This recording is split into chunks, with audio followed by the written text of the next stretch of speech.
Fala pessoas, tudo bem? Eu sou o professor Renan Russo. E eu sou a professora Giovana Galo. E a gente tá aqui pro nosso podcast mensal. Hoje nós temos 5 notícias para trabalhar com vocês e vamos então à pauta da semana. Inteligência artificial pode mudar o rumo dos empregos. Tribunal Superior Eleitoral modula regras para eleições de 2024. União Europeia aprova normas para controle de uso da inteligência artificial. Fertilização in vitro. Decisão do Alabama pode criminalizar perda de embriões. O avesso da pele. Livro que debate racismo é censurado em escolas de 3 estados.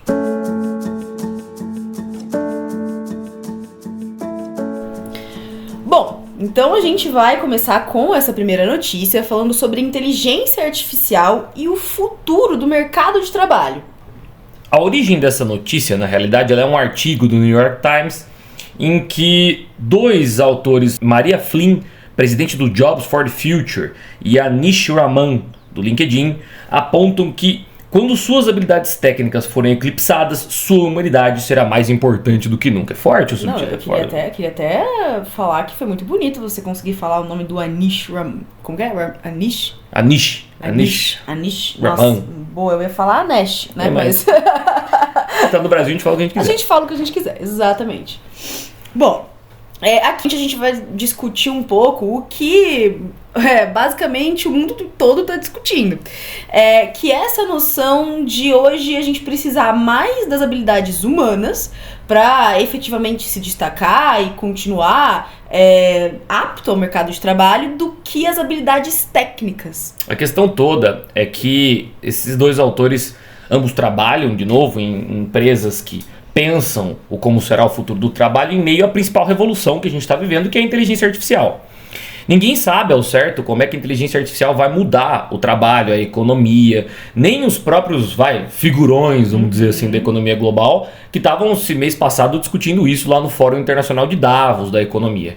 Então, realmente não existe uma clareza sobre como é que vai se monetizar essa inteligência artificial, como é que isso vai efetivamente impactar nas economias do mundo. Ninguém sabe ao certo até onde isso vai. O grande medo é que esse impacto venha mais forte nos empregos, que é onde ele já está impactando, né? Onde isso já está acontecendo. Sim, principalmente em empresas de tecnologia, inclusive, né? Porque se você pegar nos últimos anos, inclusive são alguns dos dados que o artigo traz, se você pegar nos últimos anos, muita gente foi para a área de computação, foi para a área, enfim, de programação, porque sempre foi, isso eu me lembro desde criança ali dos anos grande 2000. Promessa, né? A gente tinha aulas de digitação, porque isso vai ser o futuro. Aulas de digitação, isso aí foi o ápice.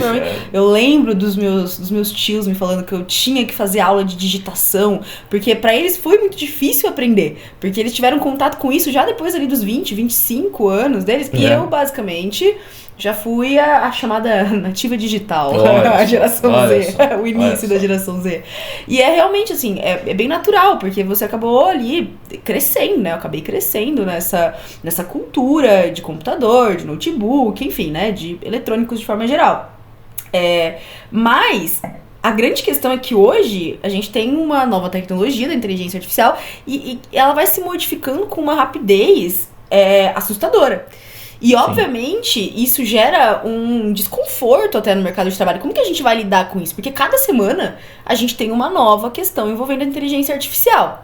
E hoje a ideia é de que a gente precisa desenvolver mais as nossas habilidades comunicacionais, as nossas habilidades humanas mesmo, que não podem ser substituídas por máquinas, porque a nossa habilidade técnica, ela hoje já facilmente é substituída. E a gente fala aqui como professores, né? Sim. Então, hoje, o conhecimento que eu tenho em relação à língua portuguesa, por exemplo, como professora de língua portuguesa, os alunos eles podem simplesmente entrar ali no Google e pesquisar qualquer coisa referente à minha matéria. Não necessariamente eu sou a primeira referência a ser buscada em relação a esse assunto, mas existem outras habilidades importantes nesse processo da educação, Sim. que não envolvem só a aquisição de conteúdo. E é isso que está sendo analisado, eu acho, em uma escala maior, em relação a todas as áreas, né, de conhecimento.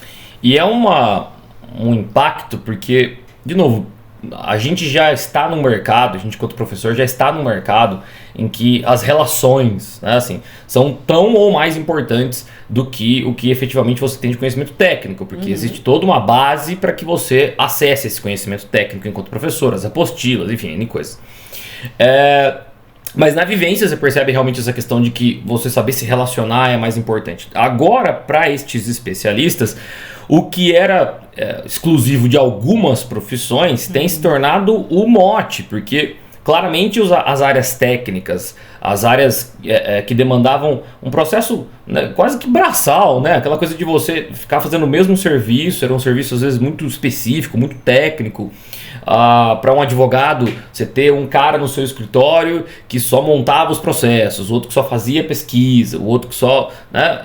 Agora, esse tipo de atividade, a inteligência artificial faz com, de novo, uma maestria. Muita rapidez. Muita rapidez. Por exemplo, fazer texto. Gente, fazer texto hoje, editora de jornal, né, de revistas, de forma geral, enfim.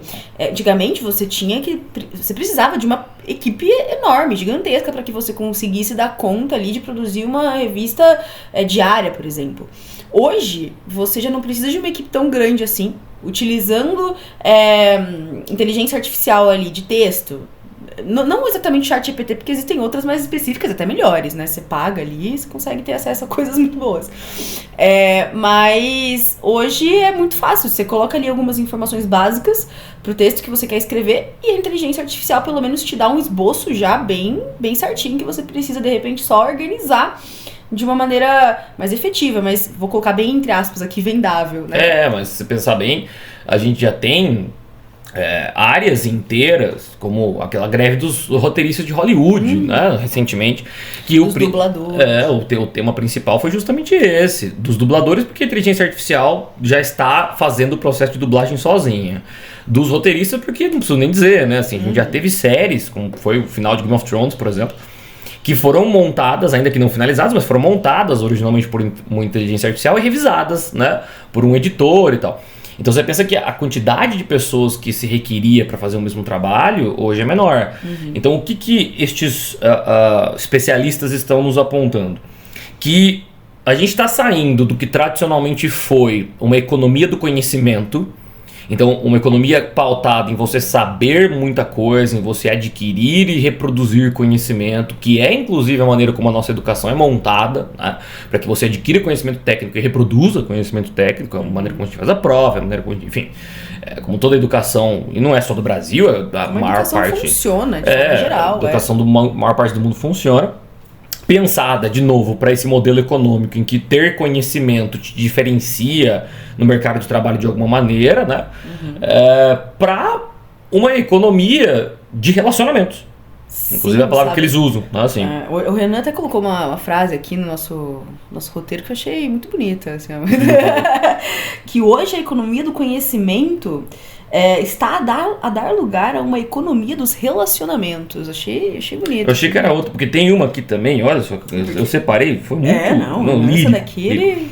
Quase antecipando este momento há alguns anos, Minusha Fick, que agora é presidente da Universidade de Colômbia, disse, abre aspas, olha que bonito, no passado os empregos eram sobre músculos, hoje eles são sobre cérebros. No futuro, eles serão sobre o coração. A gente vai... Achei aqui profundo. Coisa boa. Se você coloca isso numa redação, o corretor lembra. Mas, realmente, então hoje a gente tem essa discussão. Claro que a gente não tem muito como saber como vai ser, né? Ninguém tem bola de cristal aqui. Então, é uma ideia, né? Uma análise daquilo que pode acontecer e daquilo que a gente já vê, de certa forma, acontecendo. Hoje, pelo menos na nossa profissão, para estar em sala de aula, você precisa tentar se relacionar ali...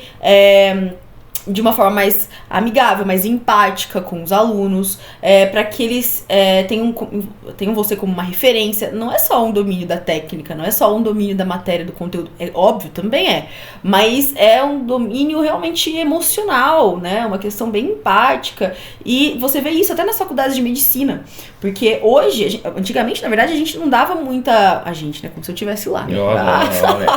Olha ela, olha a Barbie multiprofissões.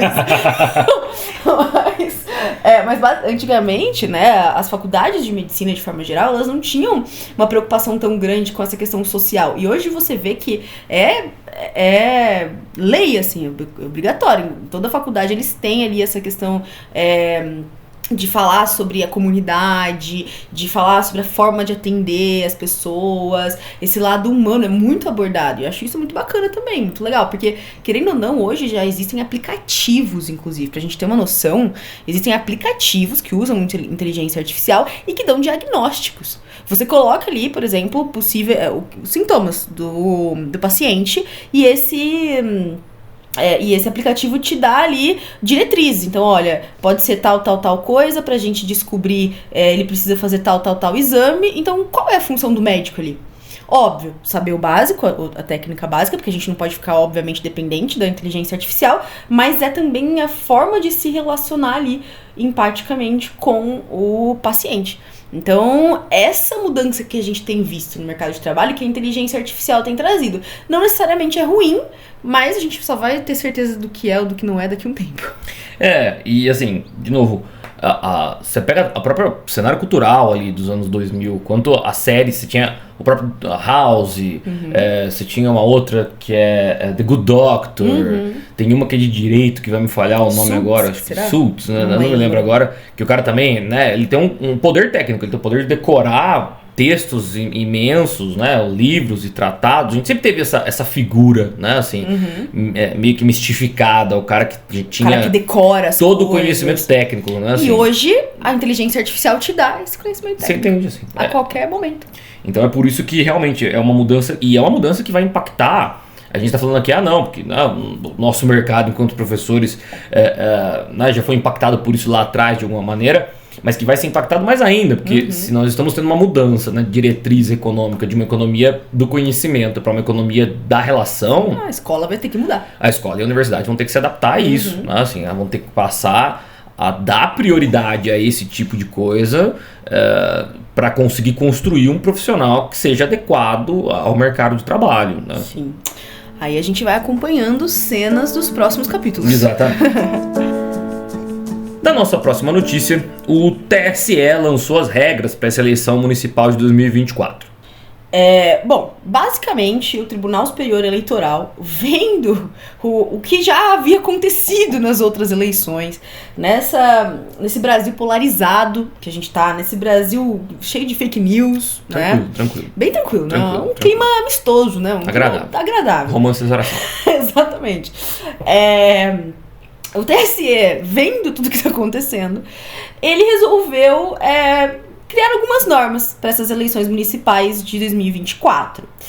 E são normas que visam, em essência, combater violência, né, durante o pleito, efetivamente, durante a votação, e também a desinformação durante todo o período aí de campanha eleitoral. São várias mudanças, a gente vai abordar as principais delas aqui. A primeira delas é sobre inteligência artificial. O TSE definiu que o uso de inteligência artificial nas peças de campanha só pode ser feito mediante divulgação explícita e destacada. Ou seja, se você utilizar de qualquer inteligência artificial para produzir um texto, um vídeo, né, assim, isso precisa estar completamente claro de alguma maneira no vídeo. Esse texto foi feito com inteligência artificial, assim, precisa ter uma descrição clara. Sim. E também fica vetado o uso do deepfake, que acho que é a principal questão aqui. Sim. Aqui, o que acontece? A inteligência artificial, ela não é só utilizada ali para a criação de textos, por exemplo, para legendas ou algo nesse sentido. Ela também é utilizada para aquelas conversas da população, na verdade, de forma geral, com os candidatos. Então, o que acontece? Às vezes, um cidadão manda mensagem ali pro candidato via Instagram, por exemplo. E aí ele começa uma conversa com esse candidato. E o eleitor ali, ele sente que ele está sendo ouvido, que as reivindicações dele estão sendo quase que atendidas ali, porque o candidato está conversando com ele. Só que hoje existem ferramentas de inteligência artificial que fazem e que simulam essas conversas. E essas ferramentas também estão não são permitidas mais, estão vedadas. A gente não pode mais ter esse tipo de comunicação irreal com o eleitor, porque não dá pra identificar. A questão é essa, quem tá falando comigo? É inteligência artificial ou é realmente o candidato? Então fica um pouco ambíguo ali pro eleitor, então isso não pode mais haver. E nos textos, nas legendas de fotos, enfim, né, nesse uso de inteligência artificial de forma mais geral, ele vai precisar deixar explícito o uso da inteligência artificial. Agora, o que é muito bacana, pra mim pelo menos, foi essa proibição de deepfakes. Porque basicamente deepfake é a simulação ali irreal da voz de alguém ou da imagem. Da imagem, hoje tem uns aplicativos assim, até bobos, né? Assim, óbvio que a maior parte das pessoas usa isso pra piadas e tal, mas assim... É o brasileiro fazendo meme, né? Isso, não, sim. Isso aí é BR. Tudo bem, mas assim, o problema é a extensão que isso pode ter, claro. Né? A gente já teve, por exemplo, no passado, o prefeito de Manaus, Davi Almeida, do Avante, foi alvo de um áudio onde ele xingava professores, falava mal de professores e tal. E na verdade o áudio não era dele. Era falso, era falso, a voz dele emulada. E hoje é muito fácil fazer. Você entende? Assim, principalmente pensa para um político que sempre tem, né, sempre bota a voz e a imagem à disposição, figura pública. Né, assim. Então, assim, as eleições municipais vão ser aí um ensaio, vamos colocar assim, porque daqui a 2 anos aí tem a eleição federal, aí realmente... E aí essa é a grande questão, porque eu acho que essas normas do TSE vieram em boa hora, né? Vieram já antes pra gente ver como vai ser essas eleições com essas normas e tudo mais, porque hoje com o fácil acesso a deepfakes que a gente tem, qualquer programa hoje de inteligência artificial faz rapidamente um vídeo falso e muito crível de alguém. Isso é um puta de um problema quando a gente pensa em desinformação em massa. Porque eu posso criar um vídeo do Bolsonaro falando alguma coisa que ele nunca falou, do Lula falando alguma coisa que ele nunca falou, e isso pode virar um caos generalizado. Porque, tudo bem, as pessoas que têm acesso à informação vão entender que é uma deepfake, que, ok, vamos colocar em dúvida, pelo menos, né? Sim. A questão. Mas não necessariamente é a realidade de todo mundo. Nem todo mundo tem esse fácil acesso à educação e à tecnologia. Então...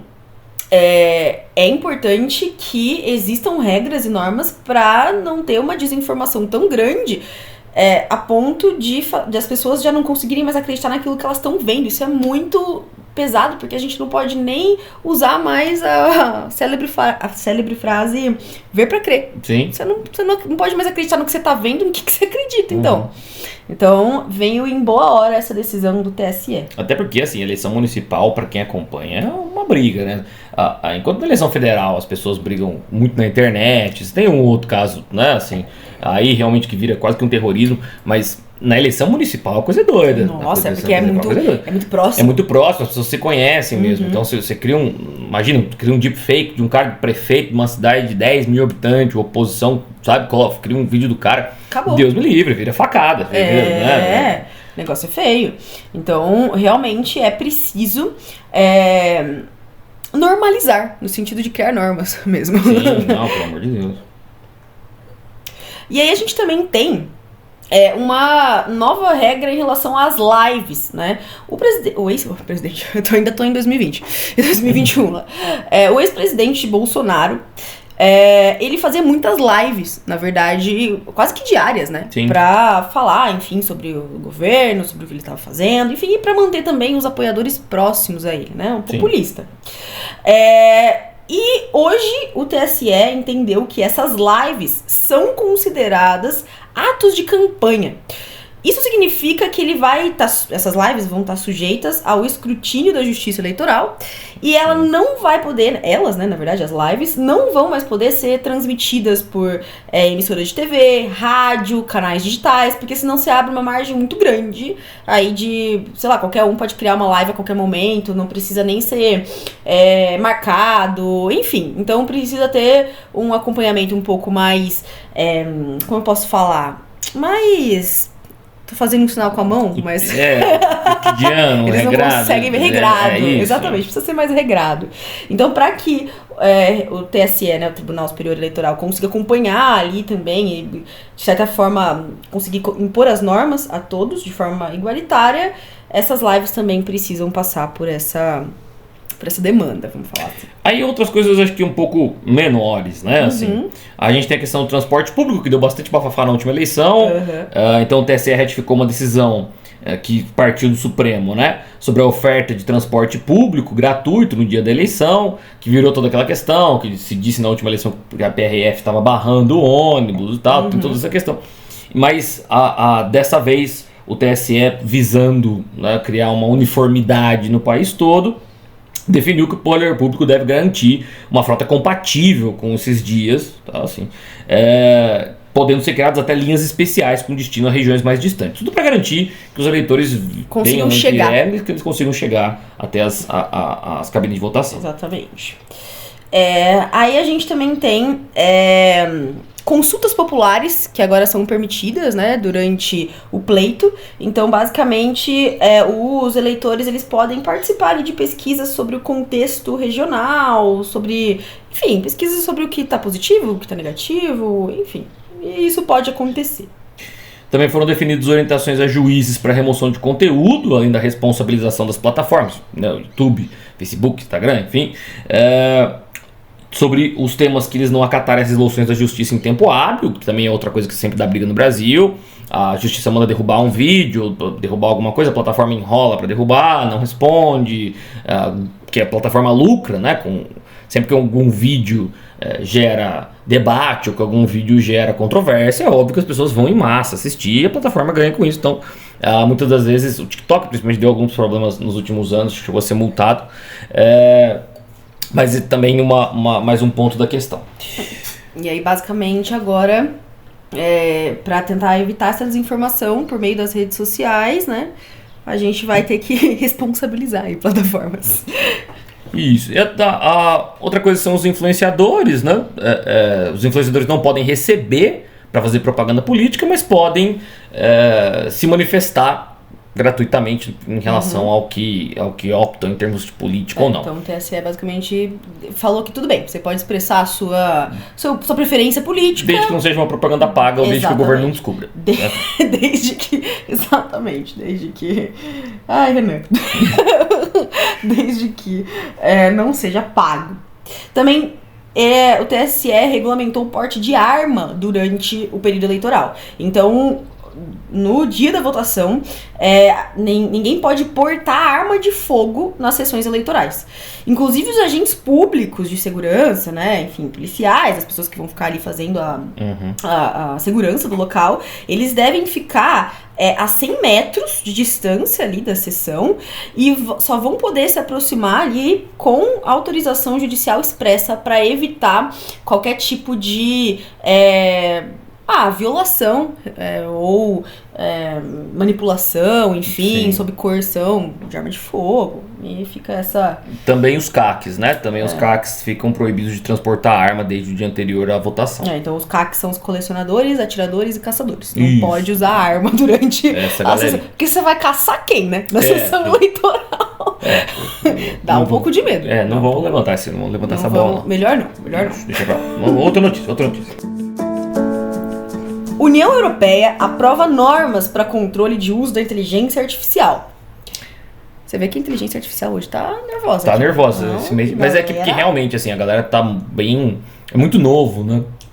Novo. Na verdade, não é nem que tá tão novo, assim, a gente já entende, né? A inteligência artificial já há um tempo. Só que agora que os governos estão vendo, estão olhando para ela e estão falando, putz, se a gente não regulamentar isso daqui, o negócio vai começar a ir de mal a pior. Pra fugir do controle, foge do controle muito rápido, né? As empresas estão investindo muito, tanto que, do nada, né? Assim, em questão de um ano de quando o ChatGPT estourou, né? Que é considerado no passado como um marco de auge aí dessas inteligências artificiais. Desde que o ChatGPT estourou no ano passado, a NVIDIA, que era, originalmente a NVIDIA produzia placas de inteligência artificial, mas para drives de computador. Você deve ter, se você usa o computador, você deve conhecer as placas da NVIDIA, elas são a base de placa 3D, né, assim, de renderização. Por exemplo, se você não conhece, sinta-se abraçado, porque eu não conheço. Mas enfim, como um bom gamer, ele com certeza foram placas de referência. Mas a NVIDIA abandonou um pouco esse mercado, não totalmente, é óbvio, mas assim, os investimentos principais da NVIDIA nos últimos anos foram para criar justamente os chips que sustentam as inteligências artificiais. Quase todas elas usam chips da NVIDIA. Então hoje a NVIDIA se tornou uma das maiores empresas do mundo, né? Em questão de um ano ela ganhou trilhões em valor de mercado, foi uma ascensão meteórica mesmo. Então você percebe assim, essas inteligências artificiais estão crescendo rápido e é preciso dar uma resposta para elas. A União Europeia, lembrando, não tem lá muito poder. Assim, a União Europeia ela tá não é também criando diretrizes, é tipo a ONU, né? Assim, ela dá umas diretrizes, ela dá uns pitacos, ela fala o que ela acha certo, errado ou não, mas ela não tem, a maior parte das vezes, poder de veto, poder de efetivamente forçar os países a alguma coisa. Ela pode pressionar e tal, mas efetivamente forçar não entra no espectro. Então, quando ela está aprovando esses usos, é mais para criar uma diretriz, é mais para criar um norte do que qualquer outra coisa.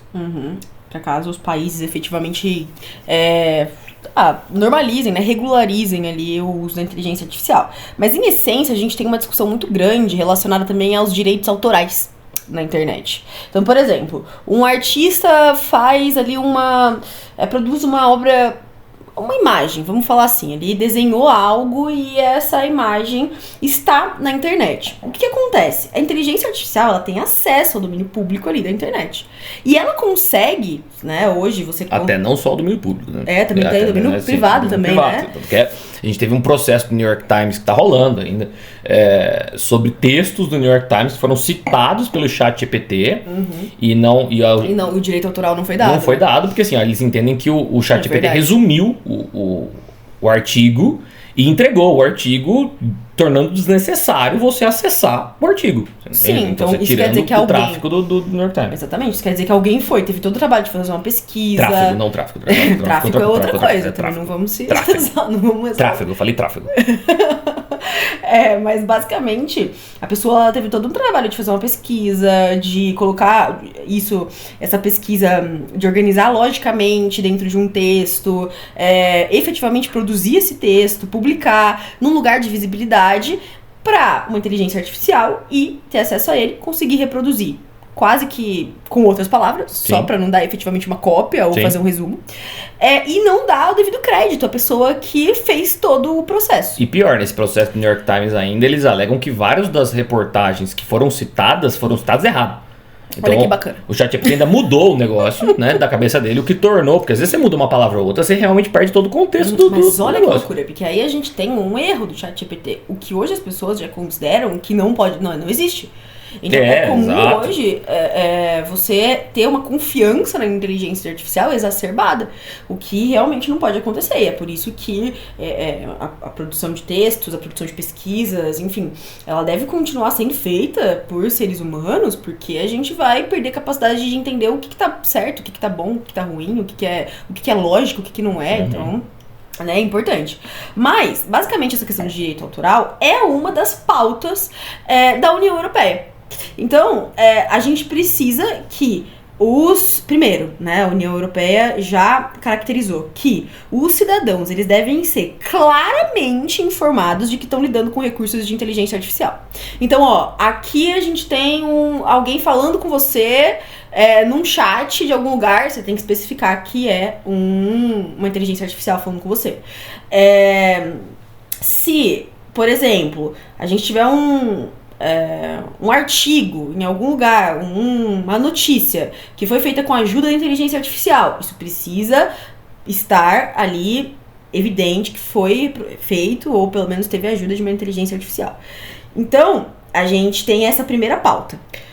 Mas a gente também tem uma ideia de hipervigilância né, da inteligência artificial. Então, a qualquer momento, você, em teoria, hoje é muito simples de você ter sua biometria coletada, o seu rosto, por exemplo, reconhecido em relação a qualquer câmera, a qualquer lugar, enfim.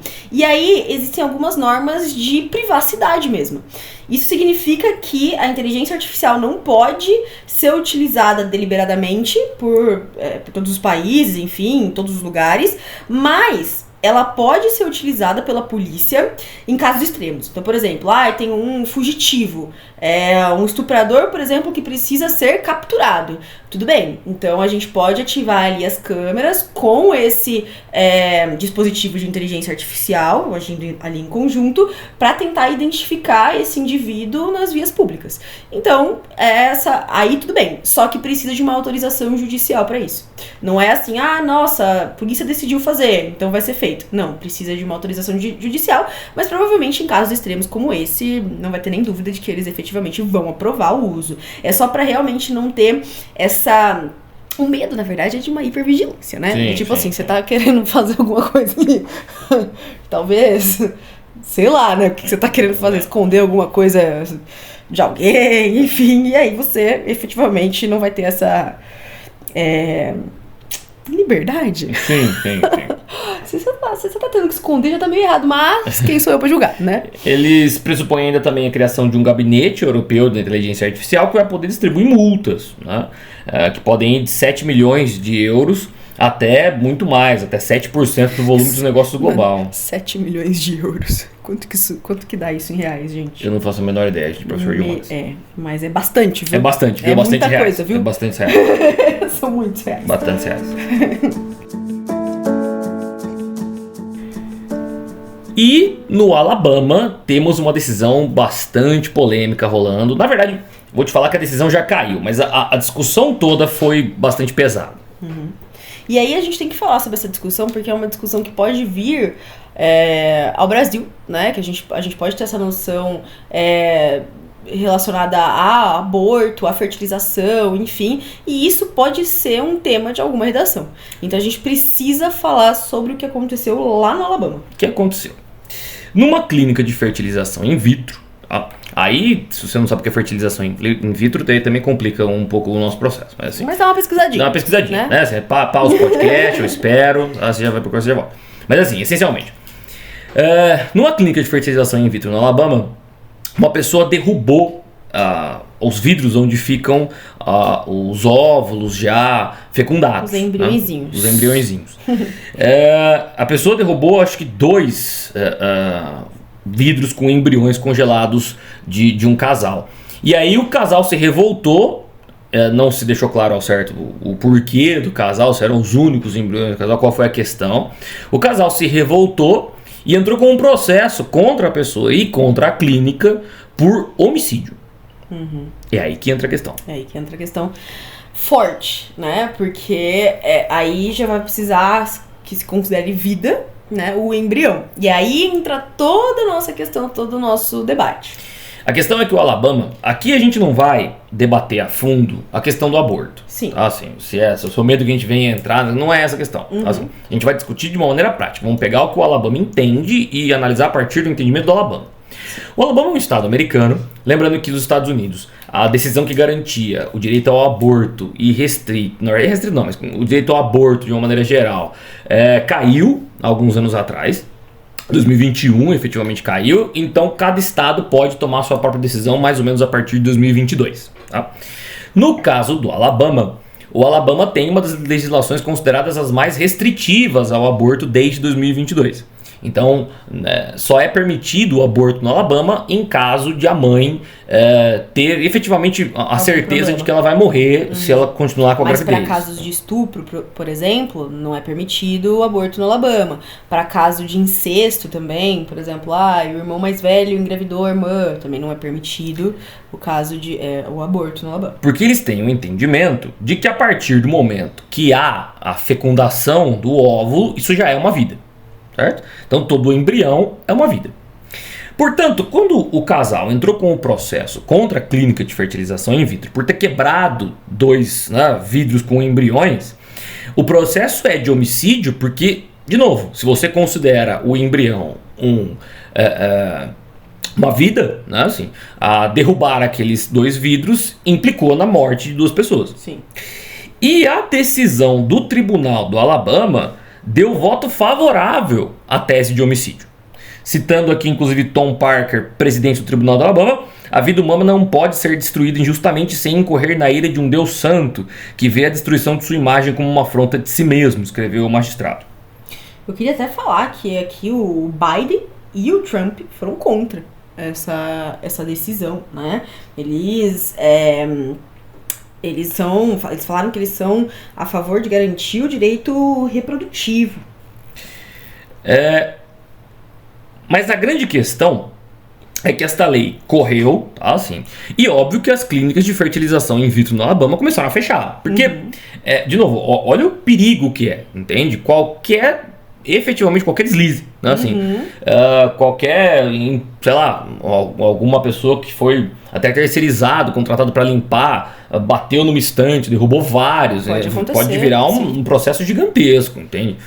Começa já a não compensar de repente financeiramente para essas empresas manterem ali funcionando.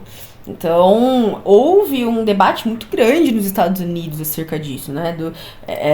Do porquê criminalizar, né? De se é homicídio, se não é. Se são, como disse o tribunal, se são crianças extrauterinas, como foi considerado, né? Porque para ser considerado homicídio, você considera já como crianças extrauterinas. Extrauterinas, o extra tem uma noção de fora, tá? Isso. Então, crianças fora do útero, já ali, nesse sentido de estarem crescendo, estarem em desenvolvimento, um feto em desenvolvimento, mas fora do útero, então extrauterinas. No entanto, ainda no final do mês, a Câmara e o Senado do Alabama decidiram derrubar esta decisão. No dia 29 de fevereiro de 2024. E aí o que acontece, pessoas? É aqui que entra a discussão de um artigo do New York Times também, de uma autora chamada Linda Greenhouse, e que foi um dos mais lidos do New York Times nesse mês, e que gerou toda uma discussão maior ainda. Porque até aqui, tá, assim, de novo, a gente não vai entrar no quando começa a vida, quando não começa, mas o que a Linda Greenhouse nos chamou a atenção? Que a decisão era coerente. Porque se você entende que a vida começa a partir da fecundação... Qual decisão? É isso. A decisão de você considerar vida extrauterina aqueles óvulos fecundados que estão congelados, para ela é coerente. Entende?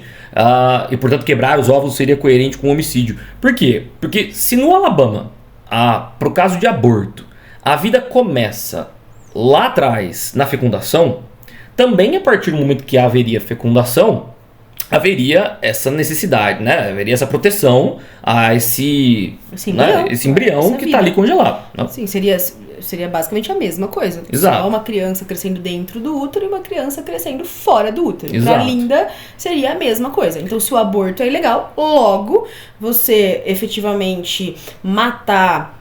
Tô fazendo aspas aqui com a mão. Você matar ali embriões dentro de um vidro também seria considerado um crime. Para ela, de novo, é coerente uma decisão com a outra. O que a Linda chama a atenção, entretanto, e por isso de todo o bafafá é aqui que a gente quer chegar. No entanto, a decisão foi derrubada pelo Legislativo do Alabama. Todo mundo foi contra, diversos órgãos foram contra e tal. De novo, até órgãos que são a favor da lei de aborto do Alabama. Não todos, é óbvio, tá, assim, mas alguns foram. Então, o porquê que ela considera isso uma contradição? Porque para ela, o aborto é geralmente retratado como uma questão feminina, como uma gravidez indesejada ou mesmo perigosa. A infertilidade, por outro lado, é um problema de um casal. E isso significa, para ela, que em diversos dos casos, ainda que não todos, existe um homem envolvido. E sempre que existe um homem envolvido, o problema fica maior. Fecho aspas, estou lendo o que ela escreveu no artigo. Então perceba o que ela chama a atenção e por que isso tem gerado toda uma discussão nos Estados Unidos e no mundo inteiro em relação ao que aconteceu no Alabama. A grande questão é a incoerência. Para ela, a grande questão é por que é que o aborto em casos de estupro, em casos de incesto ali, ele não é permitido no Alabama, mas essa perda de embriões, né, de fertilização in vitro ela é ok de acontecer. Qual que é a diferença? Por que uma criança intrauterina ela não pode ser retirada e uma criança extrauterina poderia ser descartada facilmente? Então, para ela, existe essa incoerência. E essa incoerência, para ela, de novo, é fruto de uma certa preponderância, né, de uma sociedade pensada no homem, enfim, né, assim, eu não preciso descrever. Acho que deu para ficar claro. Exato. E de novo, assim, isso foi uma baita discussão nos Estados Unidos e ela tem girado o mundo mesmo. Sim, assim. Sim. É uma discussão que com certeza vai vir pra cá. Não tem muito o que dizer, assim. Não necessariamente porque alguém vai entrar com processo, porque foi o que aconteceu lá, mas porque foi uma discussão muito importante lá nos Estados Unidos. A gente já viu outras discussões importantes dos Estados Unidos virem pro Brasil. Por exemplo, aquela hashtag MeToo, né, que denunciou diversos casos de assédio e tal em Hollywood e que chegou aqui, foi uma discussão muito presente, inclusive no Twitter aqui do Brasil. Muitas mulheres, homens também, enfim, começaram a relatar abusos que eles sofreram por meio de uma hashtag, inspirados também nessa hashtag MeToo, na época em que aconteceu. Então, são discussões que geralmente acontecem lá nos Estados Unidos e chegam, até que chegam, demora um pouquinho às vezes, mas chegam pra... Lembrando que lá, os grupos pró-vida alegaram que quando você... que as duas coisas são diferentes, né, assim, que quando você está em um procedimento numa fertilização in vitro, você está buscando dar mais vida, trazer mais vida numa condição em que normalmente ela não ocorreria. Uma condição adversa. Exato. Você está tentando ali fazer com que essa vida exista. Entende? Para eles essa é a justificativa, tá? Para uma coisa valer e a outra não. Tá? Assim, portanto, para estes grupos não existe contradição. Mas o artigo deu bastante bafafá e é só por isso que a gente quis trazer para vocês também. Deixa aí nos comentários a sua opinião. O Avesso da Pele. Livro que debate racismo é censurado em escolas de 3 estados. Porra, ele colocou censura equivocada. O Avesso da Pele. É o jeito que estava escrito no G1. Tá bom. O Avesso da Pele, livro que debate racismo, é censurado em escolas de 3 estados. Esse livro é ótimo. Esse livro é muito bom. Esse livro é ótimo. Assim, de novo, aí minha opinião pessoal, eu realmente achei o livro muito bom. Não é a questão aqui, inclusive. Não tô dando a minha opinião porque não é o tema do debate aqui, né? Assim. Mas o livro é muito bom mesmo, né? Inclusive é uma leitura obrigatória do ITA, para você entrar no ITA, que é assim... Agora da UFRS também. Da UFRS também. E é um livro que provavelmente vai entrar em leituras obrigatórias de muitos vestibulares justamente pela visibilidade que ele está tendo. A venda dele, inclusive, depois de censurado, aumentou em um nível absurdo, se eu não me engano. 400%. Foi mais de 500%, assim, no número de vendas. Foi um livro escrito há uns 4 anos, certo? Em 2020, na verdade. E ele ganhou o prêmio Jabuti, que é um prêmio literário muito importante, em 2021. Inclusive, quando foi lançado, eu li, mandei mensagem pro Jefferson Tenório, que é o escritor, e ele, pasmem, me respondeu. Olha lá, tá vendo? Me respondeu como se eu fosse um ser humano. Como se eu fosse alguém digno desse tipo de resposta. Muito bom, eu lembro da sua felicidade, né? Agradeço ao Jefferson por descer, né, assim, e falar com nós, réis mortais. Bom, é um livro realmente muito importante, porque debate ali um racismo estrutural. Conta a história, basicamente, de um menino que chama Pedro. E esse menino teve o pai assassinado em uma abordagem policial. E, obviamente, tanto o menino quanto o pai deles são pessoas negras. Só que, por mais que existam temáticas ali muito importantes, o racismo estrutural ele não acontece só em uma área da sociedade. E é por isso que ele é estrutural. Sim. E para isso, o Jefferson, ali, o autor do livro, acabou descrevendo alguns outros tipos de racismo. A gente já entende hoje que existe um racismo obstetrício, por exemplo, né, de mulheres, do número de mulheres negras que sofrem com violência obstétrica, assim, ele é muito grande e é muito maior do que o número de mulheres brancas. Então isso faz parte também do racismo estrutural. E falar também sobre um racismo sexual foi também pauta importante do livro. Sim. Só que para isso o Jefferson utilizou algumas palavras explícitas, as quais eu não vou falar aqui, mas ele se referiu basicamente aos órgãos genitais femininos e masculinos de forma um tanto explícita, e a classificação indicativa do livro é de 14 anos, né? A classificação indicativa é feita pelo Ministério da Justiça, certo? O Ministério da Justiça deu ali o crivo, foi realmente, é um livro para pessoas a partir de 14 anos lerem, mas mesmo assim, essas palavras foram consideradas indevidas, impróprias, chulas, enfim, foram vários os termos utilizados. E aqui cabe um adendo. Esse livro acabou entrando no PNLD, né, que é o Programa Nacional do Livro e do Material Didático do Ministério da Educação. Então ele foi mandado para diversas escolas como leitura sugerida, né, para diversas escolas ali do país todo. E aí 3 governos, tá? Cidades de 3 governos, cidades do Mato Grosso, de Goiás e do Paraná, decidiram recolher os exemplares pela justificativa de que a obra apresenta expressões impróprias, que é o que o Giovana estava dizendo aqui, para menores de 18 anos. Sim, exatamente. E esse seria o motivo da censura, tá? Ninguém questionou aqui a qualidade nem nada daquilo. Ninguém efetivamente censurou o livro. Porque falar que censurou o livro de forma ampla, eu acho um pouco difícil, porque o livro não foi retirado de nenhuma biblioteca, tipo, da cidade, uma livraria, né? E não foi, a venda do livro não foi proibida. Então falar da censura do livro de forma geral, também a gente não pode. O livro ele foi censurado em algumas escolas brasileiras, certo? Exato. E aí a gente tem a discussão. Esse livro, ele foi censurado porque algumas pessoas acreditaram que a classificação indicativa estava indevida e que aquelas palavras não seriam adequadas a um público de ensino médio, ali, entre 15 e 18 anos, certo? E outras pessoas falam que, na verdade, o livro foi censurado por se tratar de um tema sobre racismo estrutural.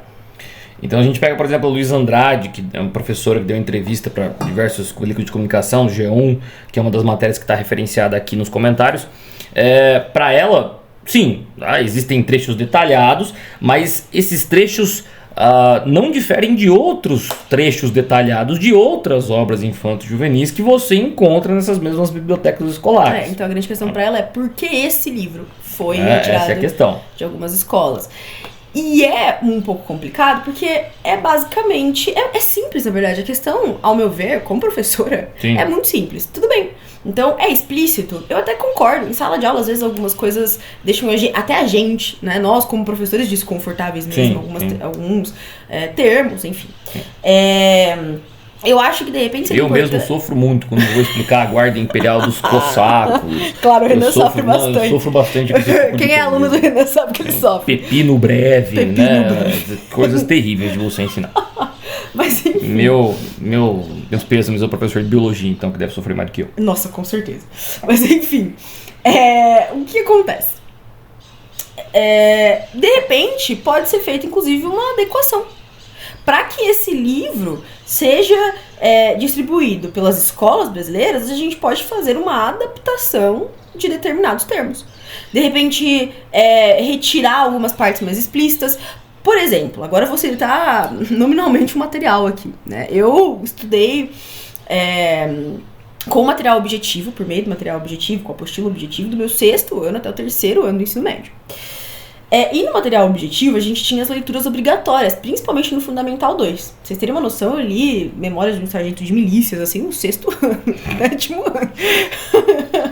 Foram, assim, livros, eu vou te falar. E, obviamente, eram ali leituras adaptadas. De repente, tudo bem. A discussão sobre, olha, tem coisas explícitas que, de repente, a gente pode não ser tão legal assim para determinado público. Pode ser que a gente possa, então, adaptar essa obra e manter ali a contextualização, né, de forma geral, a ideia, o que ela passa, mas, de repente, fazer ali essa adequação vocabular. E assim, de novo, o que a gente está dizendo não é tipo, então, vamos adaptar. Não, mas é só porque você poderia ser uma solução. Por que censurar, né? Porque tirar o livro ali da escola, se a gente pode, de repente... E a gente volta a dizer, censura sempre é um problema, até do ponto de vista prático. Né? Porque quando você se predispõe a censurar alguma coisa, é evidente que a reação vai ser precisamente o contrário. Se você já conversou, especialmente quando a gente se fala de um livro para adolescente. Nossa. Se você lida com um adolescente, você diz para ele não fazer alguma coisa, é a mesma coisa que você falar que faz. Quando você quer que um adolescente faça alguma coisa, você fala assim, viu, você pode não fazer isso? Pronto. Entende? Assim, nossa, Estará feito. Estará feito imediatamente. Ai, então, assim, é óbvio, em parte. Assim, é óbvio que, de novo, censurar. De novo, tanto que a censura veio, a venda do livro aumentou 500%. Entende? Assim, um negócio absurdo, né? Não, a reação é muito natural. Eu não posso, então, ler isso daqui só o segundo. Exato. Sabe? Então, assim, e fora que a gente tá falando de um autor que já foi ameaçado de morte. Na época que ele foi fazer uma palestra numa escola em Salvador. E aí eu garanto pra você que ele não foi ameaçado de morte por ter utilizado alguns termos explícitos. Você entendeu? Ele foi ameaçado de morte por outros motivos, a gente sabe quais são. Então, de novo, assim, a grande discussão aqui é se efetivamente a preocupação é realmente com o linguajar, e se for, haveriam outras maneiras de lidar com isso que não a censura, ou se na realidade é mais uma vez o próprio racismo estrutural, olha que líricos, é mais uma vez o próprio racismo estrutural narrado do texto. Entende? Se mais uma manifestação do racismo estrutural narrado do texto. É quase que um último capítulo do livro. Olha que bonito. É quase que um último capítulo do livro. Eu até acredito que existam algumas pessoas realmente preocupadas com a linguagem explícita, mas acredito que muitas também estão revoltadas pela temática. E com certeza isso é um problema, porque racismo é um problema, né? Então, de novo, senão o Jefferson não teria sido, de novo, abertamente ameaçado de morte em mais de uma ocasião. Sim. Então é realmente uma discussão muito importante. A gente precisa pensar sobre ela sem viés político mesmo, mas humano, com um viés humano da coisa. E tentar entender, ler a obra, sabe? Entender que essas cenas ali, elas acontecem dentro de um contexto e que de repente poderia sim ser adequado também. Enfim, existem várias vertentes, não é um lado, outro lado e briga. Eu acho que e de novo, se você acha que essas discussões elas não existem, essa semana semana passada acho, a gente teve a divulgação de que um colégio de São Paulo tinha, acho que no 9º ano, se eu não estou enganado, os alunos tinham um grupo. Era do Fundamental 2. Publicações neonazistas, com uma série de coisas terríveis ali. O próprio colégio teve que fazer uma nota. Vou deixar o link aqui embaixo. Eles tinham um grupo em que eles colocavam os alunos ali, pediam para não falarem pros pais, enfim, e eles faziam publicações neonazistas, racistas, misóginas, enfim, negócio pesadíssimo. Não vou nem citar o nome do colégio aqui, porque a gente já vai deixar no link. Então, se alguém for tomar processo, toma processo à Folha. Exatamente. Não tem nada a ver com isso. Mas, em essência, é isso, né? Essa é a discussão. Bom, essas foram as principais notícias do nosso mês de março. A gente retorna, na verdade a gente retorna semanalmente com os nossos vídeos, né? Assim. O Renan tá gravando um pouquinho mais que eu, porque o Renan ele tem uma pessoa mais paciente até do que eu pra gravar vídeos. O Renan tem mais tempo. Né? Não, o Renan é mais paciente do que eu pra gravar vídeos. Eu tava gravando um vídeo aqui esses dias, nossa, tudo deu errado a legenda. Aí fiquei brava, a gente não queria mais. Enfim, eu já tenho essa tendência.